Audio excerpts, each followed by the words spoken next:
Welcome. I have a very repeat guest. Mark, I should see how many times you've been on because you have a standing invite. Anytime you want to be on the podcast, you're always a fan favorite. Mark is the CEO and founder of LiquidSpace and the publisher of the Hybrid Workplace Index. We're on issue number 2. So we'll have to do a little bit of catch up, but thank you for making time to do this and share your insights. I think it's been 3 times, Jamie, and I'm delighted to be back. It's always a pleasure. Thank you. Yeah. Well, I know and I love talking shop with you. So I was finally like, okay, Mark, I'll hit record and we'll make our conversation public. So, okay, you've been having some fun on LinkedIn. Yeah. Well, anytime you post about the index, you got some good comments and a couple of challenges on like, oh, I'd like to see this, which I thought was fun. Yeah. And then we might have to sneak in just a little conversation about your reflections on Dave Cairns' post and sort of the back of the envelope, cost of flex. So tell us about the index and kind of the goal and what it covers, and let's dive into some highlights. Yeah, sure. So it was November this past fall when we issued the first edition of what we intend to be a quarterly publication of a set of indices. We crafted 3 indexes to provide some additional data insights on some topics that we thought were really important and relevant for the industry as a whole, as it relates to work and workplace.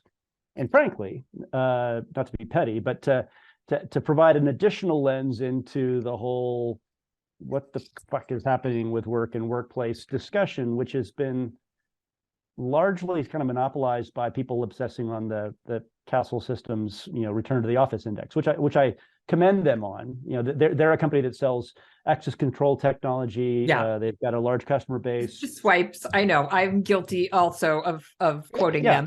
Yeah, and the swipes on Monday and Friday are like 12%. Yeah. Yeah. And for those in your audience that aren't familiar with that, Castle or Kesley Systems has done a great job of making transparent the data that they're able to collect from their large installed base of building access systems, and with that they're able to see some real hard data around how many people are showing up in New York City or in San Francisco or Minneapolis, with their buildings as a statistical sample. And it's just from I'm a huge fan of what they've done just from a marketing impact standpoint. I totally. think I was just thinking, I was like, was probably like the most boring, like got nothing to say company. And then COVID happened and somebody sitting at their desk was like, but wait, people care about this. Yeah, and I think the measure of that, I think as of a couple months ago, they had been referenced in 900 media articles. They've got more backlinks than and or television discussions, and so they become an authority. I think deservedly, but deservedly on a piece of the landscape. Yeah. Right. And everyone has their own definition of what hybrid means, but here's ours. I'd love to hear yours, Jamie. But our definition of hybrid workplace, or the way we use that term, is it is now this continuum of the places where people carry out work, individuals, teams, and organizations, and it includes, the headquarters or traditional portfolios that apps like Castle had some view into, but it also includes, of course, that world that you and I care so intimately about, which is the whole ecosystem of flex spaces, and it includes home, right? That is workplace now by our definition. It's all of those places. It's not one or the other, or any one of the 3. It's all of those. And so the thing that was missing from the conversation we felt was, well, what the heck is happening in the flex component? Yeah. And there's so little data in this industry, which is, it could be a longer conversation, but I love that you've put some resources around sharing the data that you can share, because it's so critical, to your point, to kind of represent that other perspective.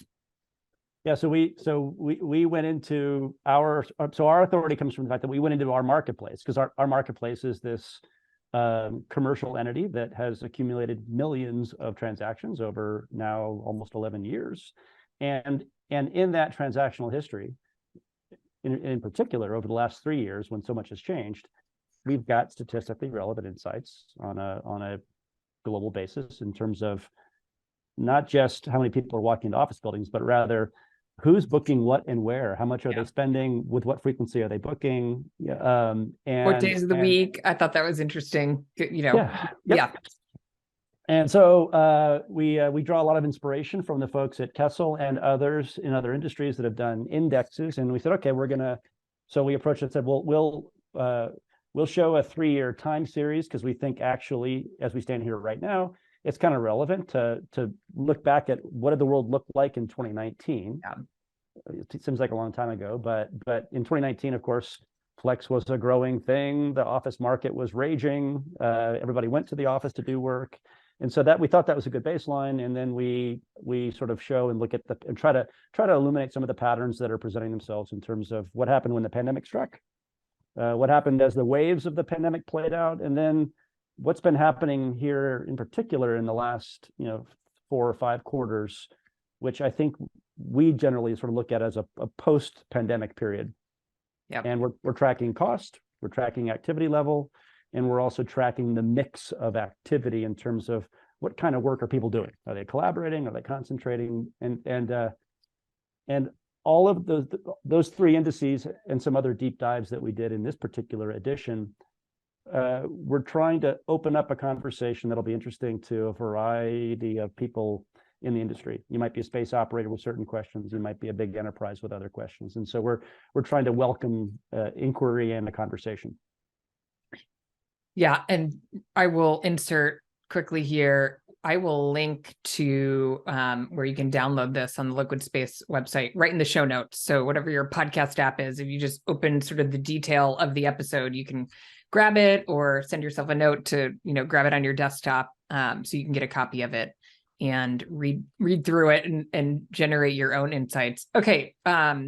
What was most exciting or surprising to you in terms of some of the insights that you pulled from this update? So top headlines. Engagement, i.e., what's the intensity of use as compared to pre-pandemic? We finally surpassed the pre-pandemic level. Yeah. Right? So if we normalize, if we measure against what was the activity level of the typical user of our marketplace doing hybrid work, we've now surpassed that. Now, and it's been a 6-quarter trend of recovery on that, but it passed. Yeah. Yeah. I know you can see kind of if you draw the line like up and to the right. Yep. And that's to be expected. And I think we're just if I was to predict what are the next 4 quarters going to look like, yeah. I think we're going to see accelerating intensity on that engagement index. We also popped into foreign territory, so to speak, on the flexible office cost index. So walk me through, can you just explain maybe in a little bit more detail what that is and what it's representing? Sure. So the third of 3 index is in this package, is what we call the FOSI, or the Flexible Office Cost Index.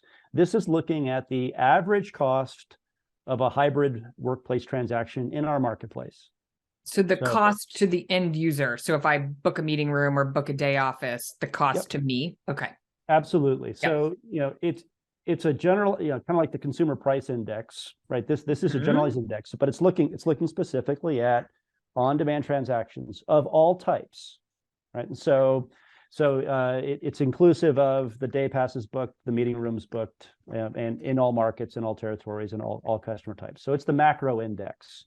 If that number goes up, that means either spaces are costing more and people are paying more for them, and or could be a combination, and or people are buying more expensive things. So larger meeting rooms, or great point. Yep. So if the CPI goes up, if the consumer price index goes up, it might be because people are buying new cars, not refrigerators. Yep. Or it could be going up because inflation is pushing the prices of all goods up. Yeah. What we think is happening, given the insights that we can drill in on, is that the asking prices of flexible office spaces of all types are trending upward. Collaboration space costs went up 14% quarter over quarter if we looked at that subcategory. concentration spaces, so a desk or a private office, went up 11%. And so in general, we're seeing something that I think has been predicted for some time, which is there's going to be some inflationary pressure on flexible office inventory, or on the costs around that.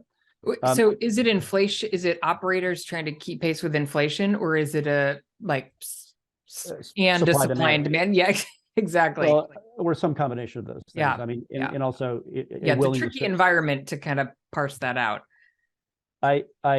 We could talk later if we want about that LinkedIn post I put out this weekend, which sort of dove into sort of the real economics of flex versus traditional real estate. I think it's relevant to talking about the index.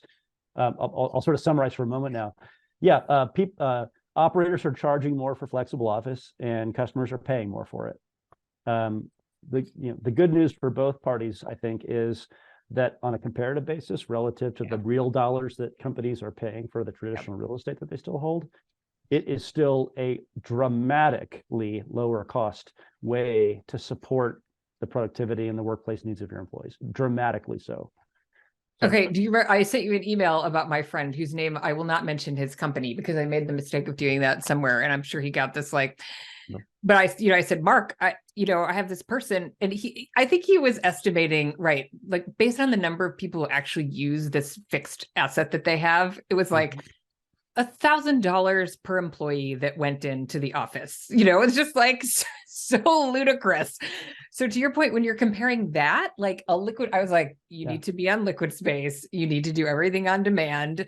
And his cost would plummet on a per booking basis. I mean, well, do you mind if I share this example that I put on LinkedIn? Because I think that would be perfect. I thought it was really interesting. I was like, oh, this is fun. Yeah. Yes. So like for your audience, LiquidSpace is a marketplace where individuals, whether they are employees of big companies or whether they're freelancers, can search, find, and book space to do work wherever they might need to, anywhere in the world today. More recently, last 2 years, we've also been selling a management platform to companies of all sizes, and companies are using that platform to create hybrid workplace programs for their employees, and actually invite or even enforce that their employees use our platform when they need flexible office space.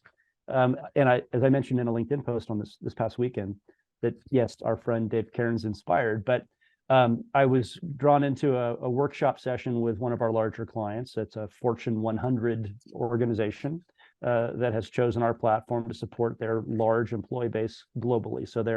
So they have a statistically relevant activity level.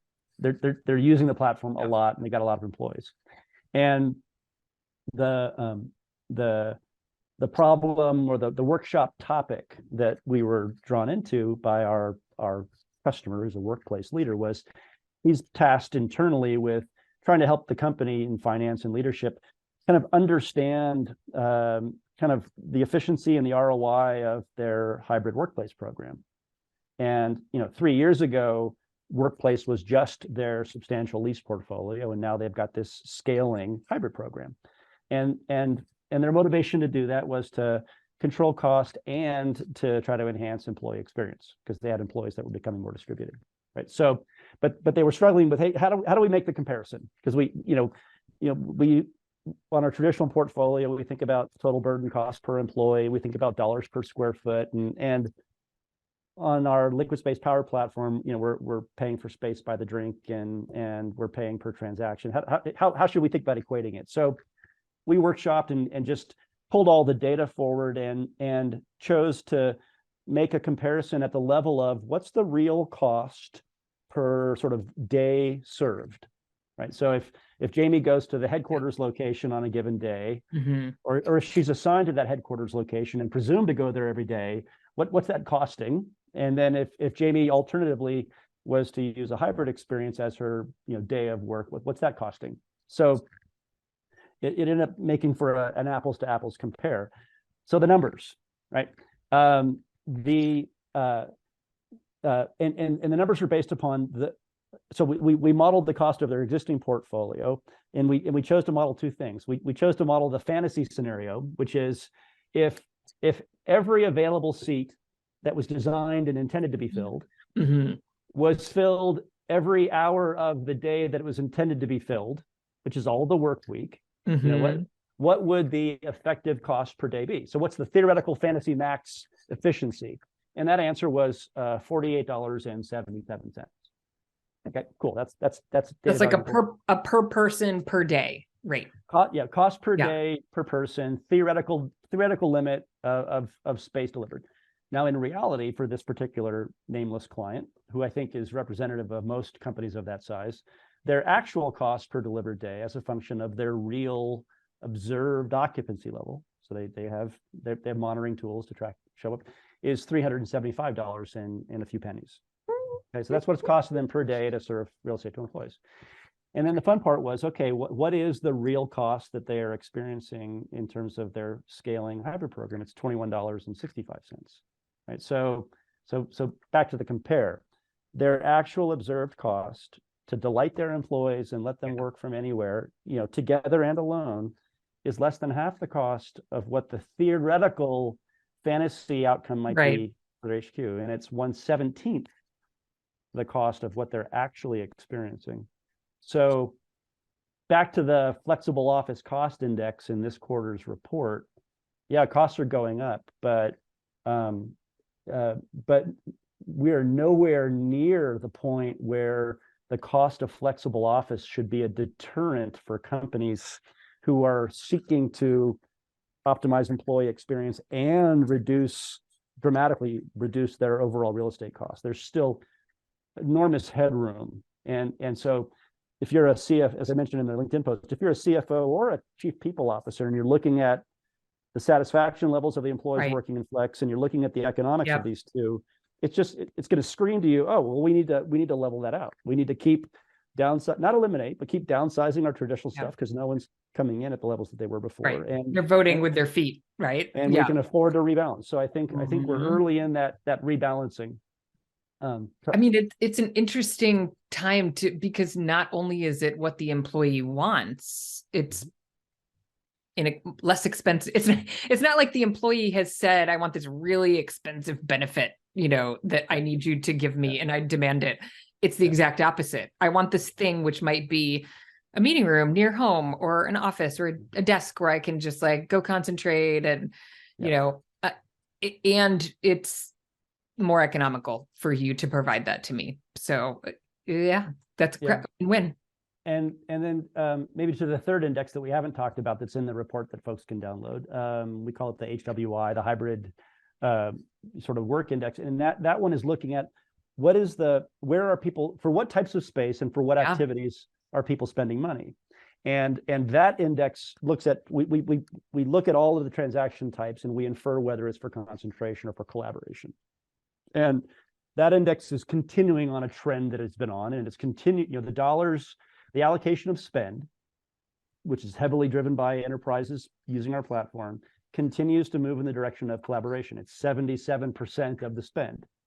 And I'll stress, I feel really good about that one for numerous reasons, including the fact that when given choice and when people are acting with their feet, when they're trusted with choice, they're doing the very thing, which is coming together with their colleagues to collaborate.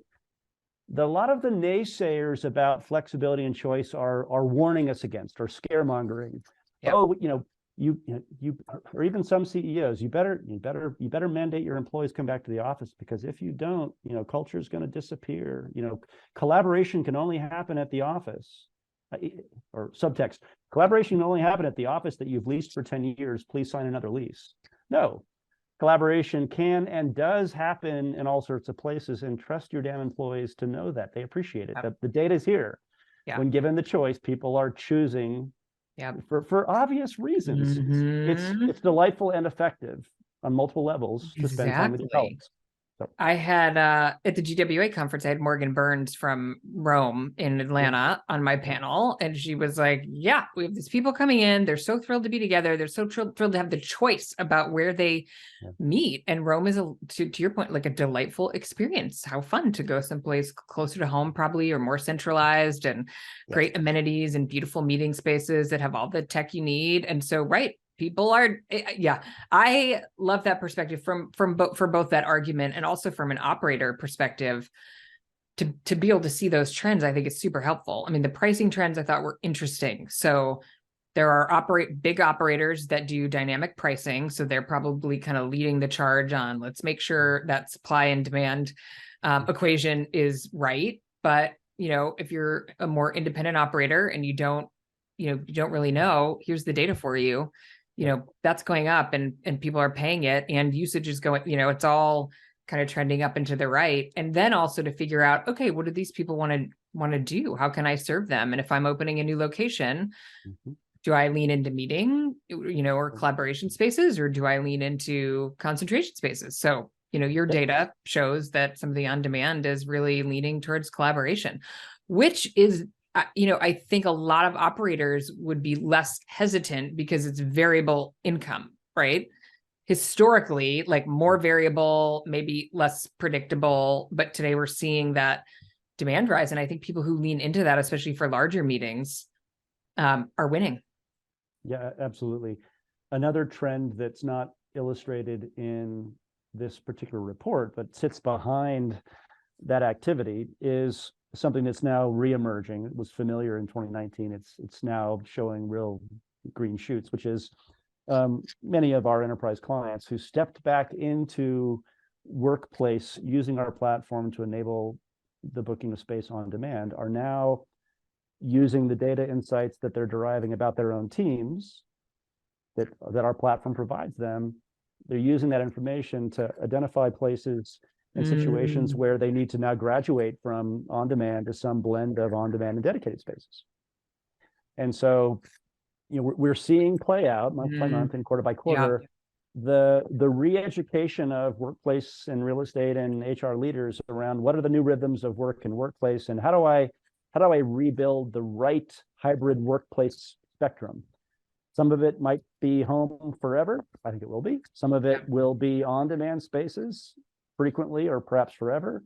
We're now seeing an uptick, a faster tempo of hubs being placed back in, but a preference from a lot of big companies to do that on flexible terms, not slide back into the 10-year lease too quickly. And so, collaboration for a lot of situations becomes the first beachhead, if you will, that might lead to that deeper and more intentional relationship that goes with a longer term space. And that's exciting as well. Yeah. Okay, this may be a little out of scope, but it just brought to mind a conversation you and I had in person, which is not everyone is familiar with Flex, right? So your like larger occupiers are probably trying to figure that out too. Like, how do we educate our people on what it looks like to work in a flex space and, that it's available and what are the use cases and trying to like the change management aspect of that. If I'm an operator, I mean, you may be too removed from this, but like if you had a couple of pieces of advice, like how as an operator, when you have those folks start to use your space, maybe it's for a meeting and they're totally new to flex and on demand, what are some of the things they should do to create a positive experience so that these users return? I think so. Regardless of what you're selling, whether it's a digital experience or a physical space, I think there's something precious about the first user experience, right? Or the out-of-box experience, whether that's unpacking your new Apple product and it's that out-of-box experience, or whether it is, walking into that hotel you've never stayed at before for the first time. Like your senses are heightened, right? Your sensitivity is heightened.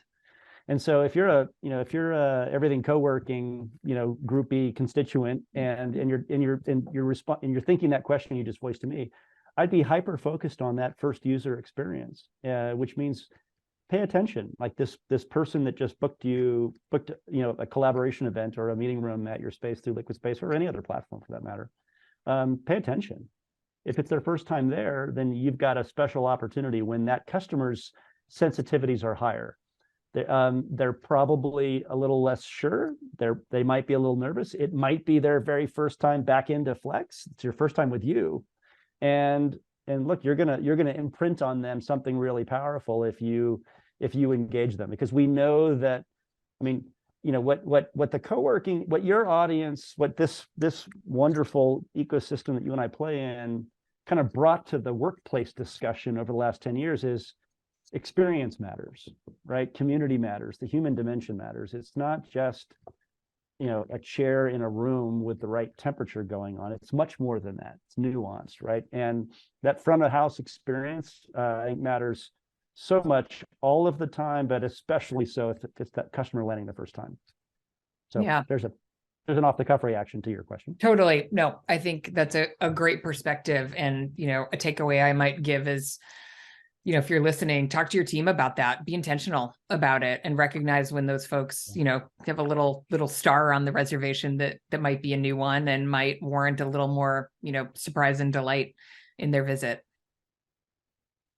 I was talking to a mutual friend of ours on this very topic this morning, actually, of how a lot of operators don't distinguish between an internal member booking a meeting room versus somebody off the street. And if it's an internal member, they know the lay of the land. They know where the coffee is. They know where the Wi-Fi code is on the wall, or what have you. Right? They know all those things, and so that's an opportunity. And you do need to distinguish. And furthermore, what you and I were just riffing on was, if it's a first time user or a new customer to your location, you need to double click on that. So there's a really special experience for out of the box first time use. There's probably a still hospitality forward experience if it's a repeat user, but still somebody who's drop in. And then, not that you should ignore your members by any means, but they don't need the same human touch necessarily. They're on autopilot. Yep. Yeah, they are. They're comfortable. And your tools and your workflows. Yeah. And the new folks so are still learning. Your ops playbook. Yeah. Your operations playbook ought to distinguish between those different personas. Yeah. I think that's still the biggest opportunity in this industry, though. And I would love to hear your perspective on that. Like the friend that I mentioned who knew he was spending, $1,000 a day per person to use this fixed office, like just simply didn't know about. I was like, look, it's global. You can have global solutions that you manage. And so the decision makers still don't know. And then the end user, just like what we were talking about, like folks who just have never still been in a flex space, like that is wide open in terms of how that will impact our industry. Yeah. I guess maybe as a wrap up point. What do you think? Are you optimistic about that opportunity? Is it a hard problem? Give us your. You came from a corporate background as well, or an enterprise background yourself, and you used the term a couple of minutes ago of change management. And I think yes, change management is needed, in particular within these larger organizations, but not only with them, at a couple of levels. Change management, number one, whether you work for a big company or a small startup or just yourself, people over the last 3 years have gotten really settled, I might say, into working just at home or just remotely. And for many, that's not the optimal outcome, but they're settled in that. Various pieces of friction have built up around them that are, they're an object at rest. They're going to stay at rest unless they're acted on by some force. That's Newton, right? And so change management is about applying some empathetic force to try to shift them to some other mode, either motion or some other place. And I think one type of change management that's happening that I think is going to fail is companies mandating you have to come back to the office 5 days a week, or you have to come back to the office Tuesday, Wednesday, Thursday. Like that's just time and time again, we're hearing the stories of how that's not working. And so, but it is true that patterns and friction have built up, and that friction can be anxiety about venturing back out of the house. It can be social stress associated with I'm not used to working in the politics of this. It can be the perceived hassle factor, real or imagined, of I didn't have to think before. I didn't have to think about what to wear or how I look. Right. What am I going to eat for lunch? Where am I going to get the coffee? Yeah. Yep. And so simple. Those pieces of friction are real. The perception is reality. They are real in the minds of the user base that we want to welcome back. And so we have to counterbalance that with eliminating those points of friction as much as possible, and also putting out the compelling why. Yeah. We've got to start telling the stories about and reminding people of how delightful it is, to have those in-person experiences. We got to learn how to tell those stories.